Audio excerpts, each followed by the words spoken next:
cycle of failure, like you touched on it at the start, that cycle of starting to try and lose fat and then failing went on for 10 years, right? Like 10 years of just constant failure, right? And that, I suppose, like mentally, that takes its toll. And I suppose that the kind of result of that was like by the end of that 10 years, it was like I had that genuine belief in myself that there was nothing that I could do about this, because anything that I was going to try was just going to end up in the same failed like attempts like the previous sort of 10 years.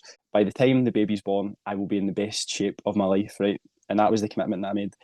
And when by the time my son was born, I was in the worst shape of my life. And by the time he was one, it was worse than that again. But again, it was probably just that, like, it was probably just like an empty promise to myself. It was like, all right, there's something to target for. I'm going to make this big commitment to tell people about, and then, but I never actually changed anything. I never changed the process. So, wee man being 1 year old, me feeling like sluggish and just sort of unfocused and all that other sort of stuff.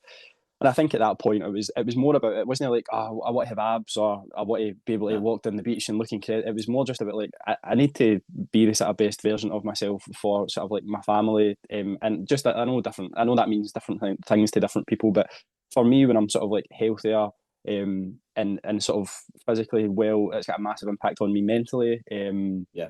Kind of just become a kind of bit better in all aspects of life that I felt. So it was kind of really important to me from the perspective of kind of being like a kind of still like a fairly new dad, and a husband, just to sort of, just to sort of be the sort of best version kind of myself, and ultimately that's why I kind of got in contact with you, Lewis, because if I didn't, it was kind of just going to keep going the same way ultimately.